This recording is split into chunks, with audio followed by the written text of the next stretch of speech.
who are non-Nepali speaking, Hindi speaking, from Hindi speaking zone, they are also listening all those things or not?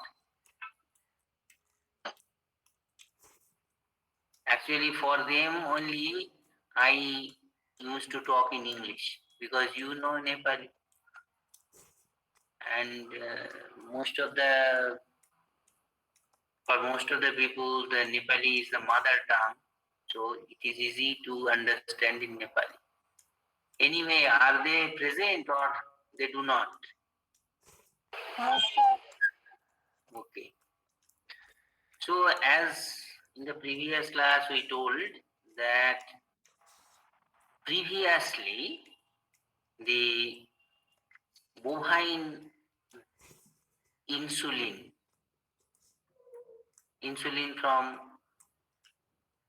cattle or the porcine insulin, insulin from pig, they were used to the human beings for insulin. But human insulin, bovine insulin and porcine insulin, they are different in their amino acid sequence to some extent.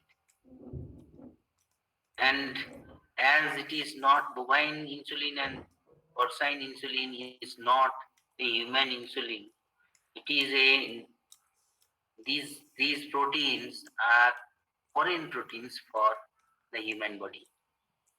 Yeah, we know that if there is any foreign protein entry, then that against that protein there will be antibody formation. So naturally, against the bovine or porcine insulin, the antibodies were produced, and some insulin, bovine and porcine, they were lost by insulin, antigen antibody reaction. So the dose of the insulin had to be increased at that time. So nowadays, to overcome that problem, human insulin is marketed in our society. So how the human insulin is formed, that we have told that first from the Escherichia coli, the plasmid is taken off, then plasmid is cut, and in the cut end of the plasmid, in between there is a part of human DNA which encodes the insulin that is joined by an enzyme. Now this recombination plasmid, it is called recombination. So recombined plasmid is introduced in a E. coli host cell, and this E. coli host cell then proliferate, and from here, from this DNA, RNA is formed, RNA to protein is formed, insulin is formed.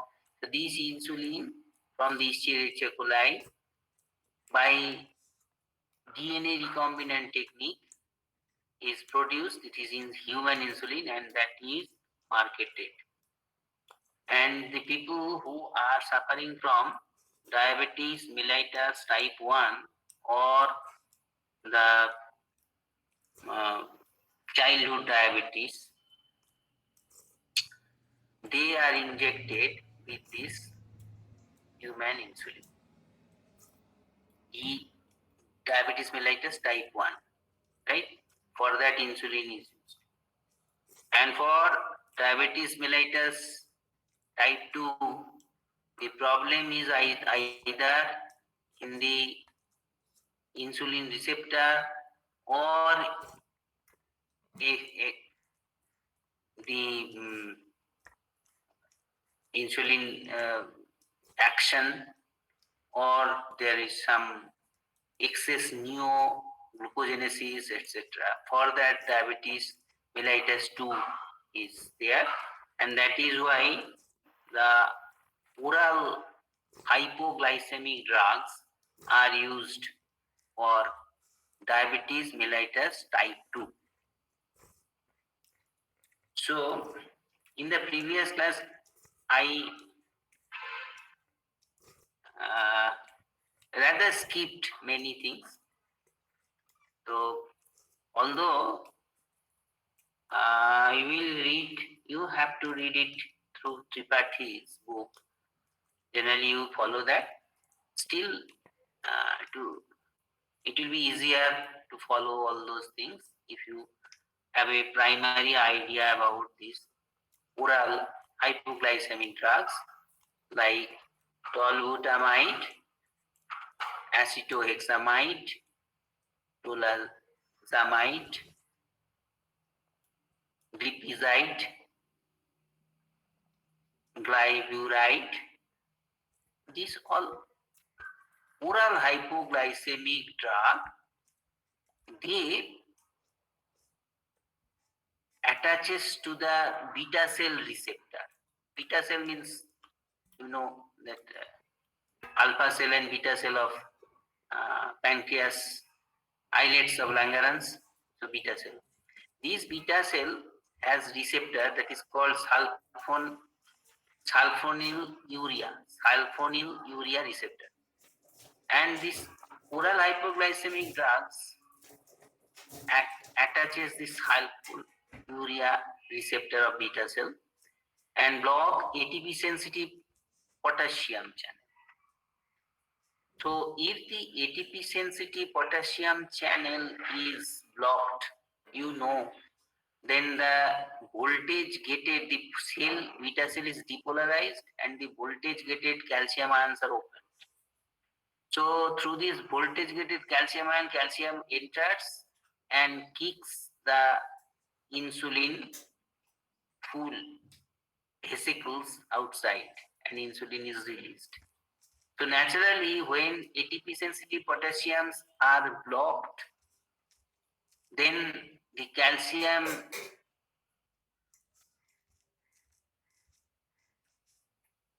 is entry is more and insulin release is more. So when insulin comes out, then the insulin sensitive enzyme is active and the excess glucose, insulin sensitive enzyme, I think you can remember the name. Can you remember the name? Can you remember the name of that enzyme that increases GLUT4?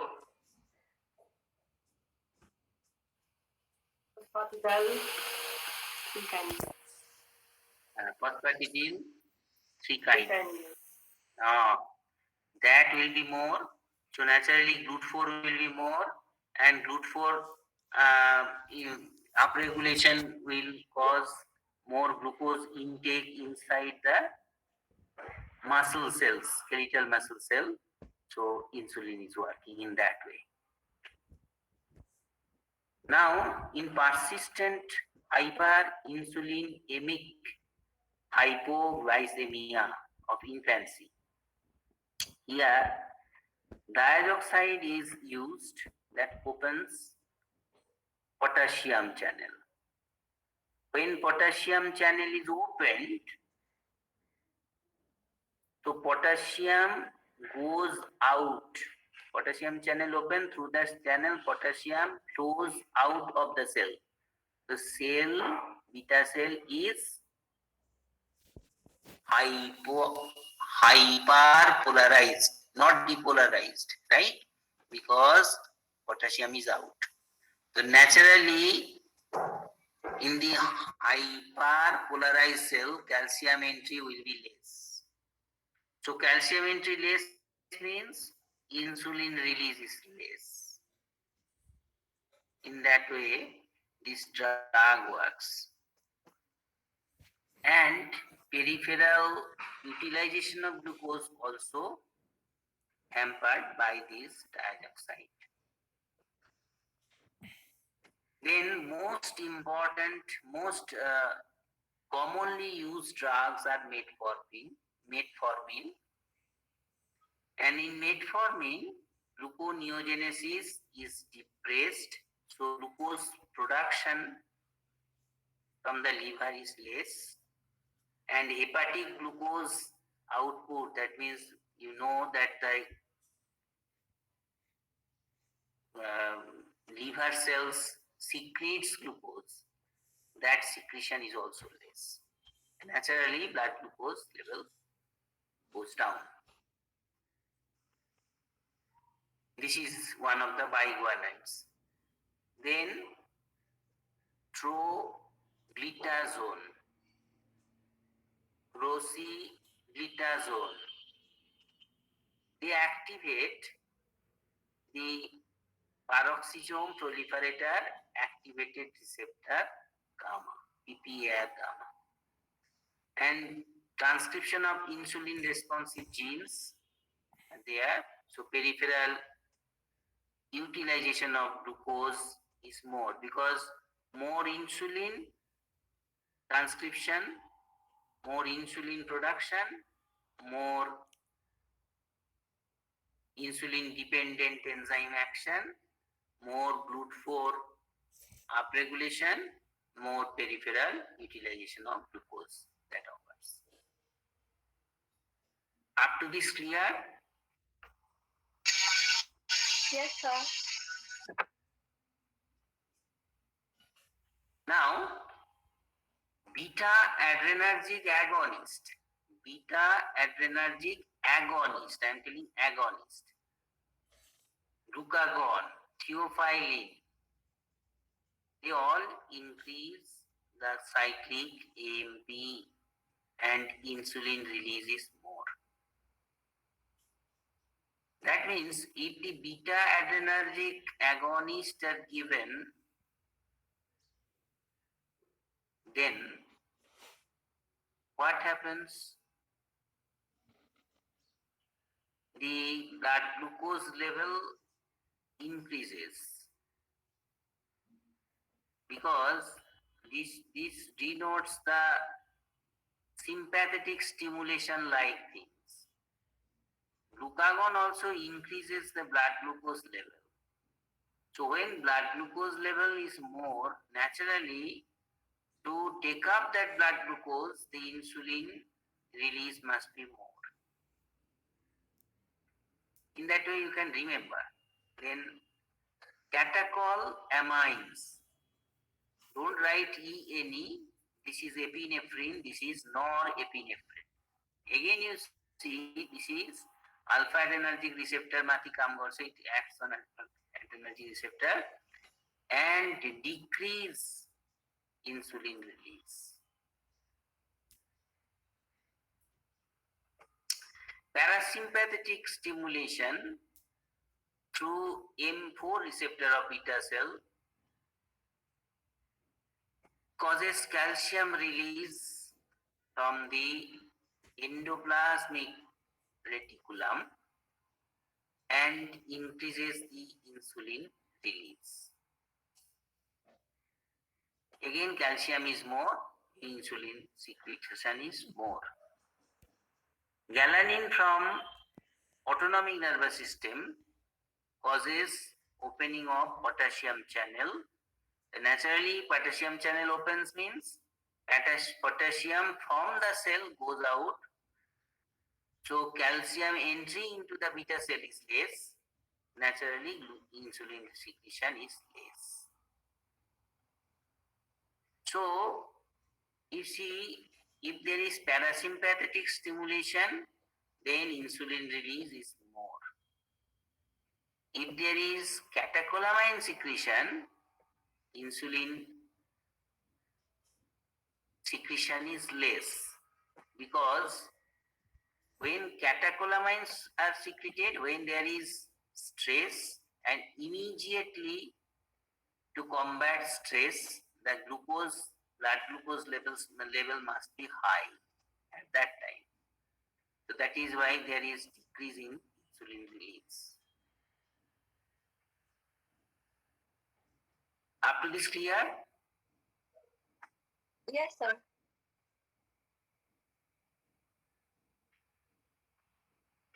Glucagon, it is by intestinal organs. Glucagon cholecystokinin, gastrin, secretin,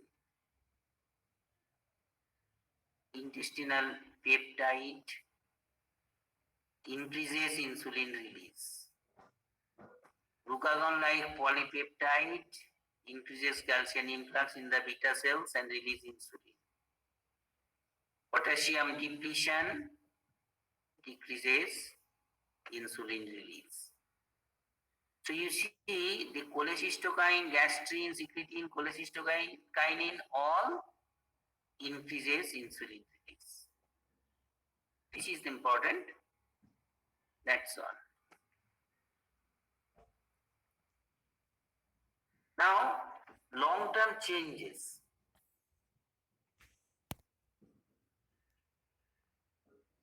If the beta cells are exhausted, then insulin release is less. If there is partial pancreatectomy, then small number of beta cells are there remaining, they are excessively working and they may be exhausted. Transient diabetes may occur due to diabetogenic hormones excess, like growth hormone, thyroid hormone, etc., named as hypophyseal diabetes or thyroid diabetes. That means, as we all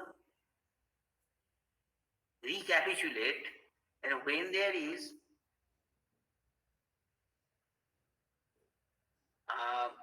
acromegaly or gigantism, growth hormone is more. At that time, growth hormone increases the blood glucose level. Literally, all hormones increases the blood glucose level except insulin, and that is why in this is a comorbidity of the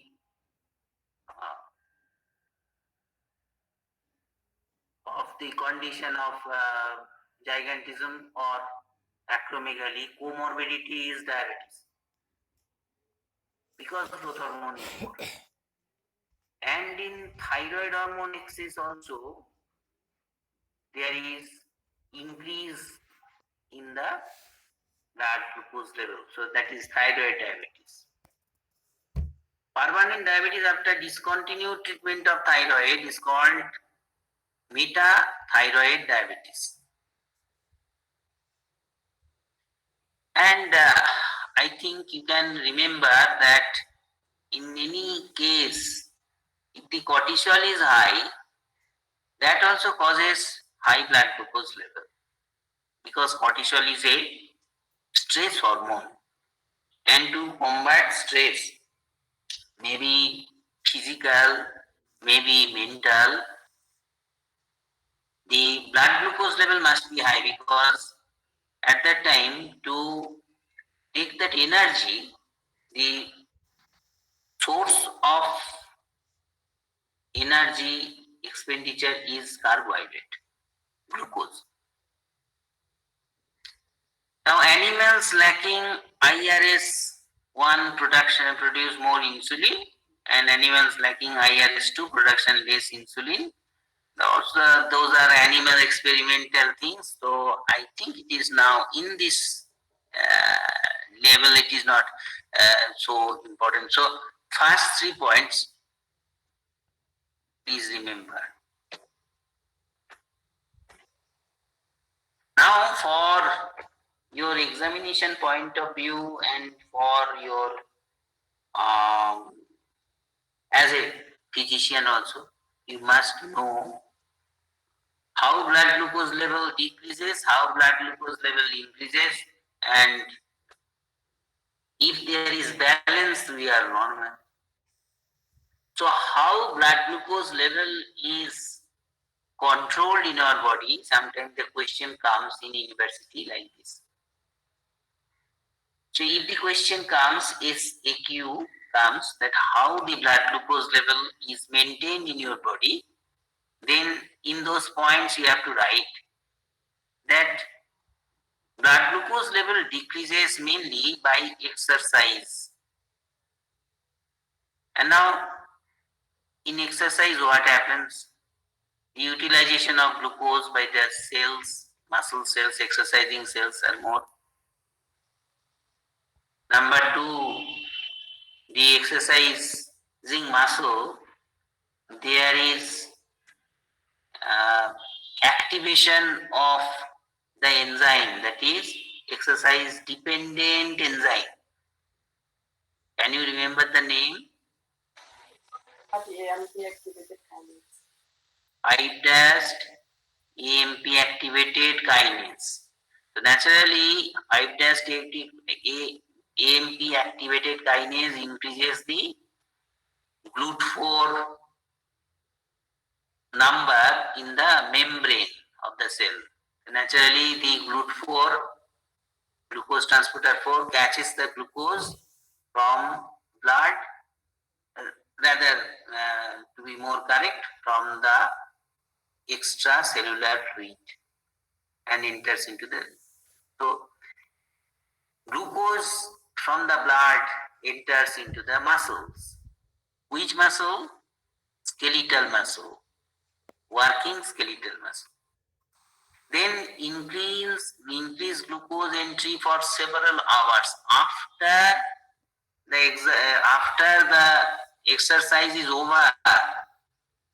Say for example, one exercises for 1 hour or half an hour. After that also glucose entry remains in a better way for several hours.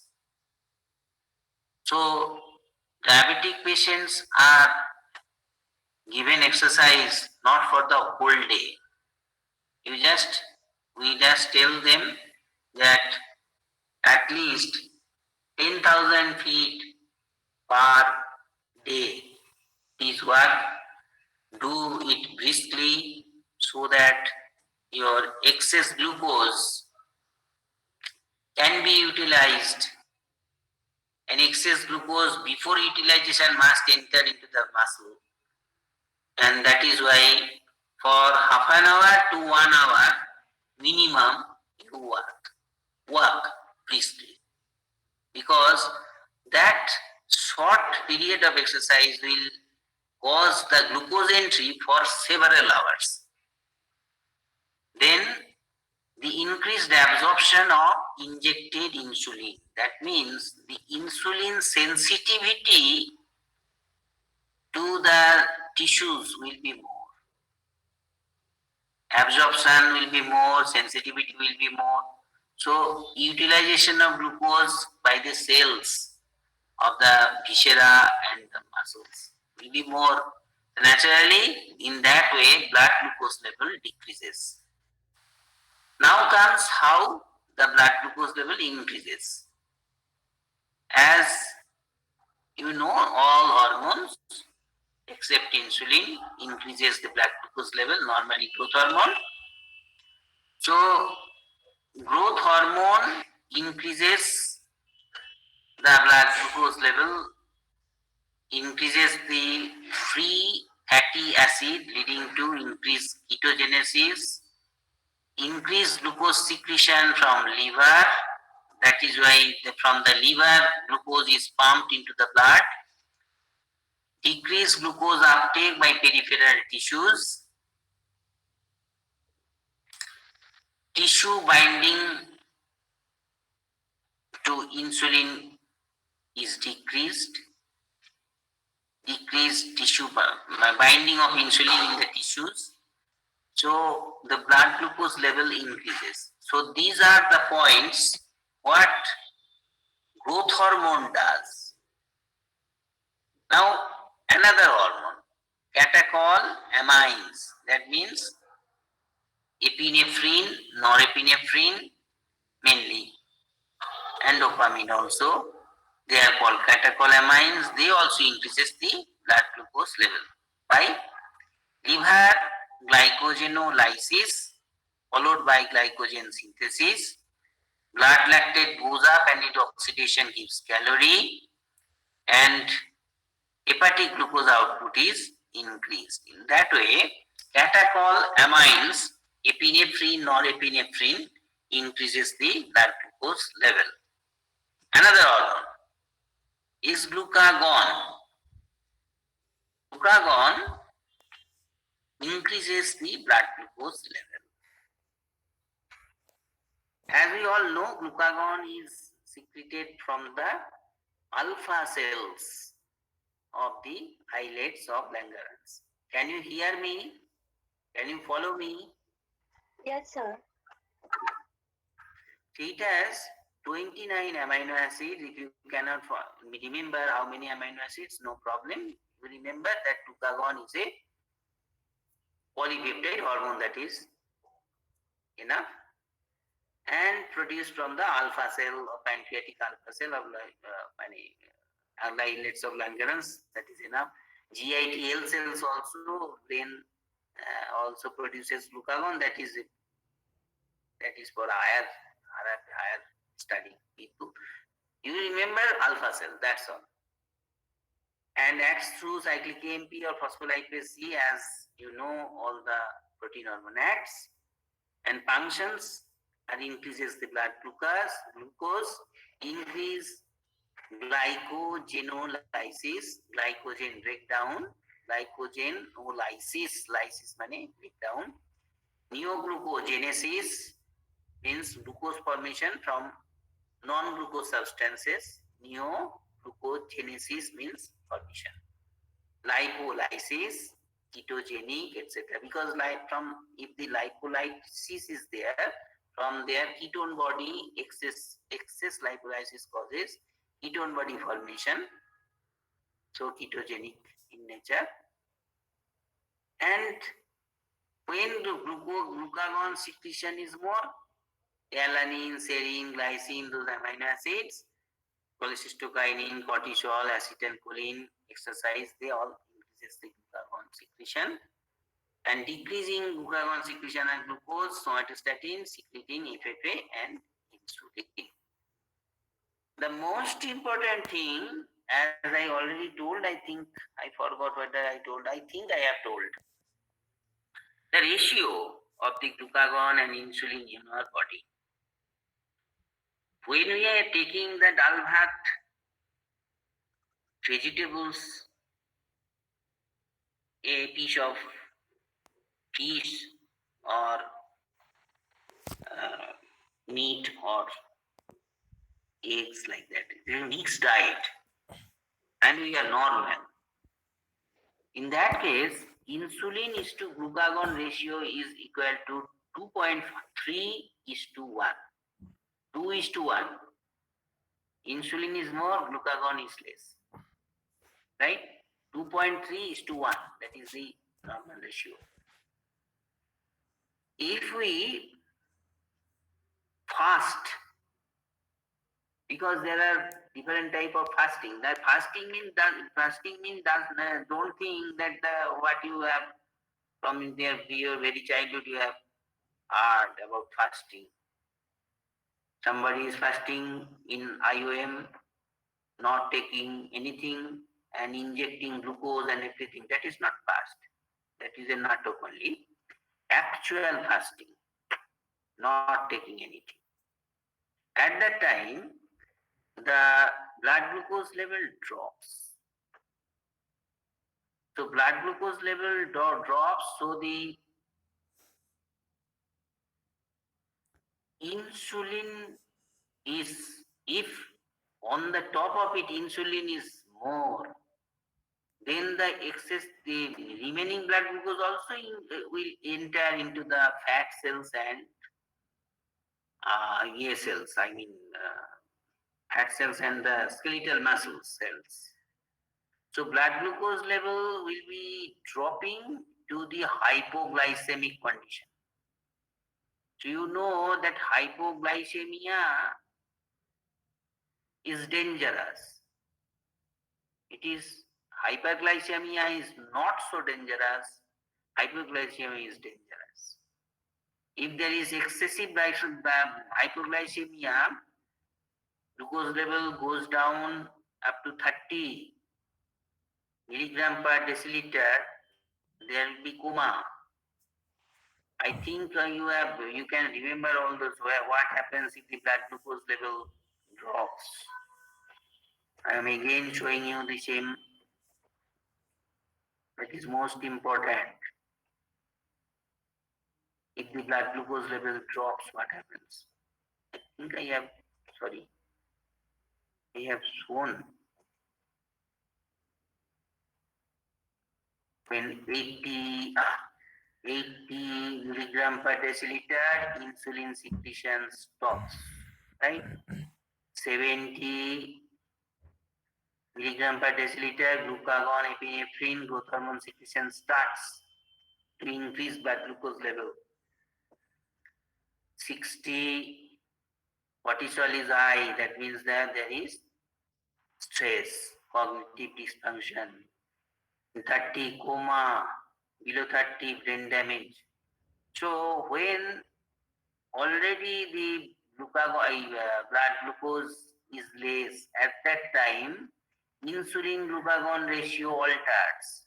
That means insulin become 0.5 and glucagon becomes more, because glucagon increases the blood glucose level, you see. Insulin is equal to glucagon is equal to 0.4:1 if there is 3 days starvation. Insulin glucagon ratio is low, favoring glycogen breakdown and gluconeogenesis, so that blood glucose level remains in proper level. Body tries to do that. If there is constant infusion of glucose, then glucose is high in the blood. At that time, that glucose has to enter from blood into the muscle cell or liver cell. So the insulin secretion is more. Too much, you see. 25:1 is the insulin glucagon ratio. Normally it is normal diet 2.3:1. Now insulin is to glucagon becomes insulin is too much, 170:1 if there is constant infusion of glucose and protein diet. So at that time all the all the energy giving food materials are given, and insulin, as you can remember, we told that it is the hormone of plenty, right? Insulin by money, when insulin is there, when there is plenty of substrates, like protein is more, fat more, carbohydrate more, glucose more, at that time insulin comes into action. Naturally, when the glucose is there, also protein is there, that means amino acids are there, the insulin is too much, too high. And that causes the deposition of formation of glycogen, protein building blocks, and fat. So there will be proliferation and hypertrophy, hyperplasia of cells. That is why insulin is an anabolic hormone and insulin acts as growth hormone. Right? So the gist of the story is normal diet, insulin is to glucagon ratio is 2.3:1. If there is starvation, then the insulin become 0.5:1 or 0.4:1. If there is too much glucose, then the insulin secretion is more, glucagon is less. And if there is glucose and protein diet both, then insulin secretion reaches its highest level, 170:1. This is the insulin glucagon ratio that is most important. You don't think that you must know only the insulin and only the glucagon. The ratio is very important. Up to this, is it clear? Yes, sir.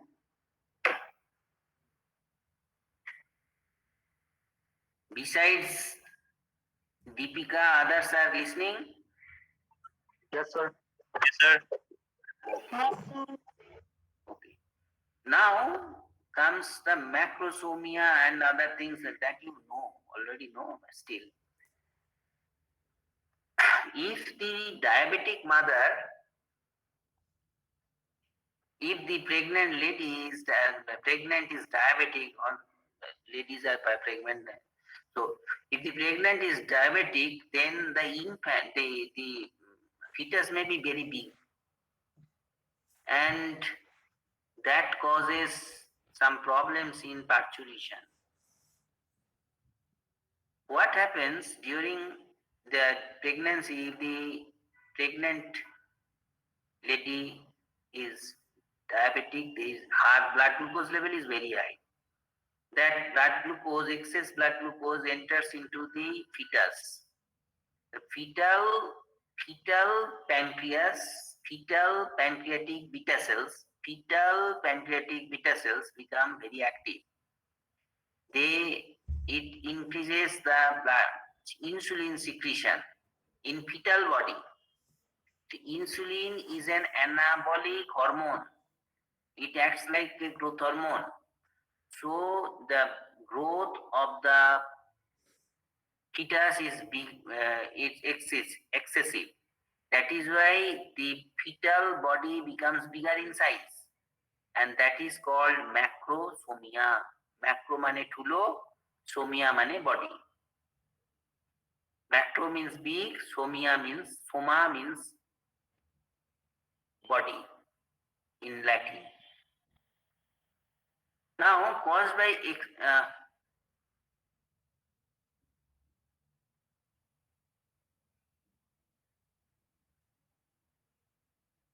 antibody bound insulin is protected,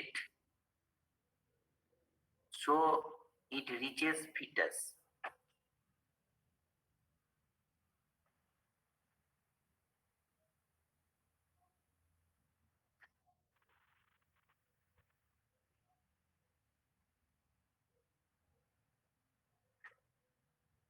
So, to treat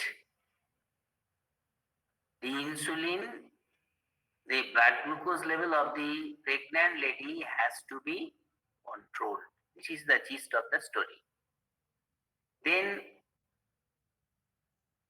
GLUT1 deficiency.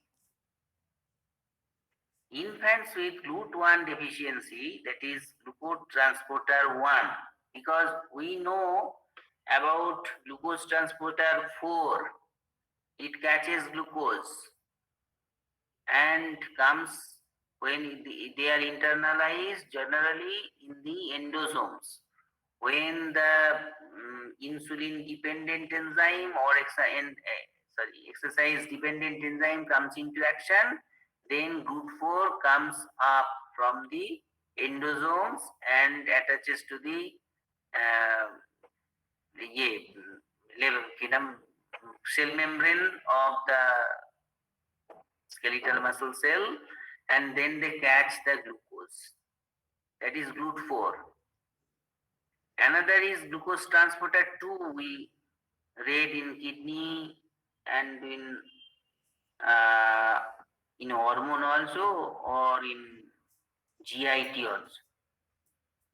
Generally, GLUT2 are present in the basolateral side, and through this GLUT2 transporter channel, the glucose from the cell goes out of the cell and enters into the extracellular fluid. From there, they diffuses into the capillary blood. That we also know. So GLUT4 we know, GLUT2 we know, GLUT SGLT we also know, sodium dependent glucose transporter. They are, we read, they are in the tubular cell apical side. Through that, with sodium, glucose enters inside the cell from the tubular fluid to the inside the cell. SGLT we also know. Now we have to know about the GLUT1 also. The GLUT1 deficiency have defective transport of glucose across the blood-brain barrier. blood-brain barrier. So GLUT2 is in the blood-brain barrier. Having low levels of glucose in the CSF, cerebrospinal fluid, in presence of normal plasma glucose. Plasma glucose is normal, but CSF glucose is less. Naturally, the cells, nerve cells, are devoid of glucose, and that causes seizures and developmental delay. That is the cause of GLUT1 deficiency. Now, about this, up till this, we read about two things, mainly two things. One is about glucose utilization, how blood glucose is maintained, what is the ratio of insulin and glucagon in different conditions, what is the function of glucagon, what is the function of insulin, what are the hormones and cells secreting hormones in the islets of Langerhans, how does beta cell act, how does insulin receptor act, what is the function of insulin in moment, in seconds, in minutes, and in hours. Those are very important about this chapter of endocrine pancreas, right? Now, is your brain receptive? May I talk? Yes, sir. Okay. Now, we read about the hypothalamus, posterior pituitary, anterior pituitary, parathyroid gland, thyroid gland, and endocrine pancreas. So in this way, only about one gland we have not studied. That is the suprarenal gland or adrenal gland, right? This suprarenal gland or adrenal gland, from its name, you can get that in some animal species, this gland is adjacent to the renal system. That means adjacent to the kidney, like in dogs, in cats, that they are not on the top of the kidney, they are by the side of the kidney, adjacent to the kidney. So they are called adrenal gland. And in case of human, this adrenal gland is on the top of the kidney, in the superior pole of the kidney. That is why it is called suprarenal gland. This adrenal or suprarenal gland actually is a combination of two glands. One is adrenal cortex and another is adrenal medulla. If you see, then you will get that this, then if you see the, I think you have already read in anatomy also, it is covered by a membrane. After that, there is 3 layers of cortex: zona glomerulosa, zona reticulata, and zona fasciculata.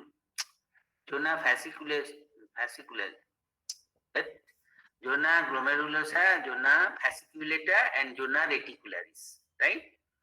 Now, this adrenal gland is very, very important to combat stress. That is most important thing. Adrenal gland in detail we'll read in the next class.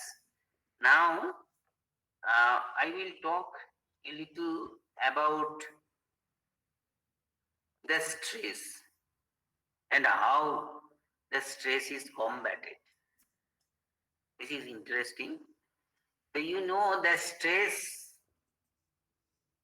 may be different. If there is too much stress, we cannot withstand, and if stress is not there at all, that is also not good condition for us physically and mentally. So stress should be there, but it should be in proper within proper limit, and that is called eustress.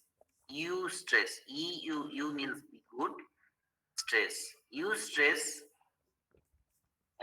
is good for health, because if we play, if we exercise, there is eustress, and our growth hormone secretion, thyroid hormone secretion, other hormone secretion, all the nerve functions, skin functions, everything becomes good. That is eustress. And if there is too much stress, that is distress. We cannot withstand that, and we become ill. Now, to combat stress, stress is the condition when the cortisol level is high. So you know STRESS, stress, isn't it? S for stimulus. Please write S for stimulus. T for that. T for that. R for releases. R for releases. E for excess. E for excess. S for suprarenal. S for suprarenal. Next is S for steroid. S for steroid. So, stress is the stimulus that releases excess suprarenal steroids. What is the main steroid? Suprarenal steroid, that is cortisol. And you know, cortisol increases the blood glucose level. So during stress, to combat stress, either we have to fight or we have to fight. Either we have to fly away from the stressful condition or we have to fight the stressful condition. Maybe physical stress, maybe mental stress. So in any case, the glucose must be high and cortisol increases the glucose level, blood glucose level, right? Another thing is that if we have to face stress, combat stress, we should not be dehydrated. If we become dehydrated, that creates problem. There will be muscle contraction, and our brain does not work properly, etc. So in the stressful condition, the ADH, anti-diuretic hormone, is increased. You know, in this surgical stress, the ADH also increases too high. That is why after surgery, after surgical operation, the patient, if wants to drink, we do not allow, because that drops of water will not, as the ADH level is high after surgical stress, all the water will be absorbed into the blood, and that will make the less osmolality of the blood. Blood osmolality will be less. That less osmolar blood will flow and reach the osmoceptors of the brain, The osmoceptors will take off that watery blood and become swollen and burst. And if the brain cell bursts, the person will die. That is why we do not give water after operation. Why? Because operation stress, surgical stress, it is stress.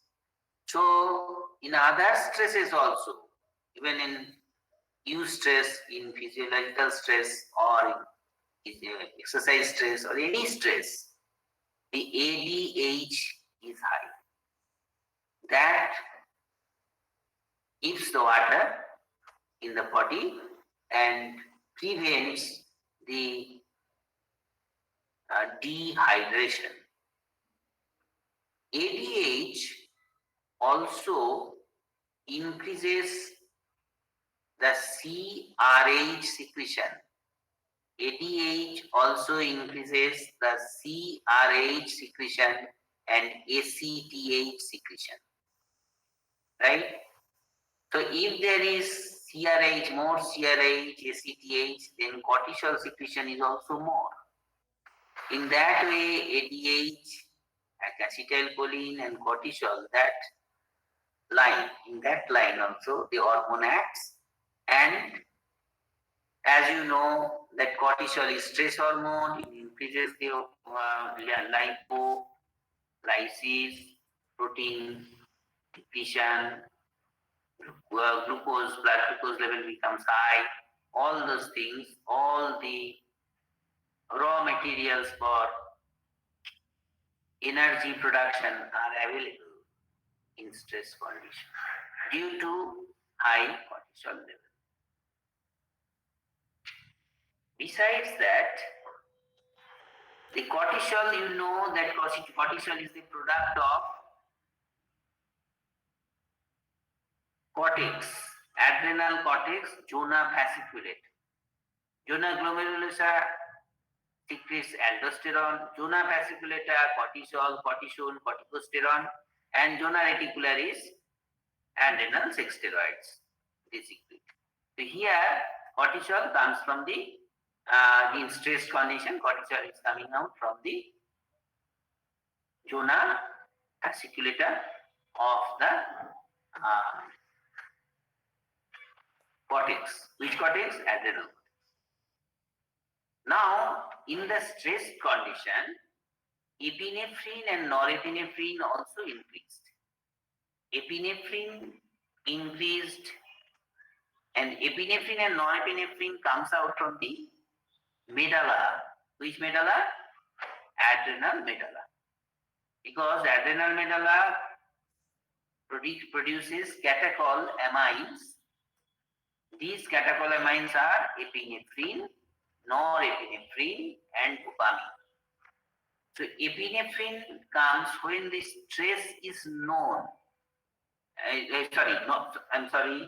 Norepinephrine comes when the stress is known stress, like examination stress. You know, you have faced the examination from your very childhood. You know it is stressful, but you know the challenge.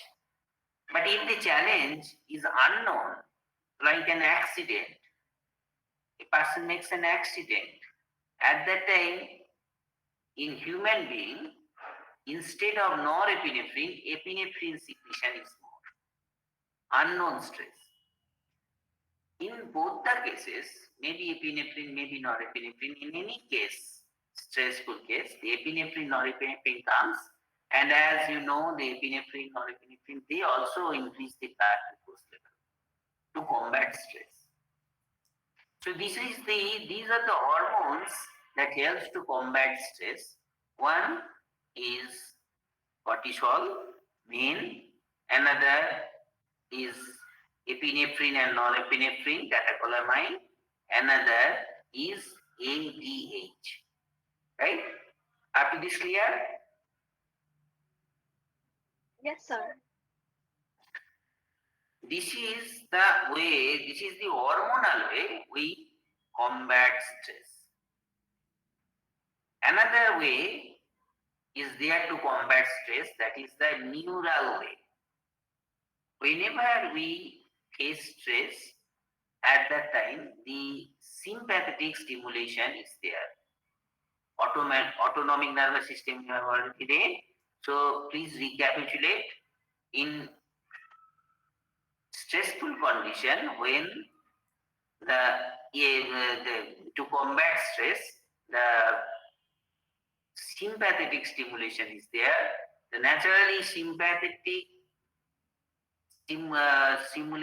stimulation causes from the postganglionic sympathetic nerve some neurotransmitter is secreted, and that is mainly norepinephrine. Right?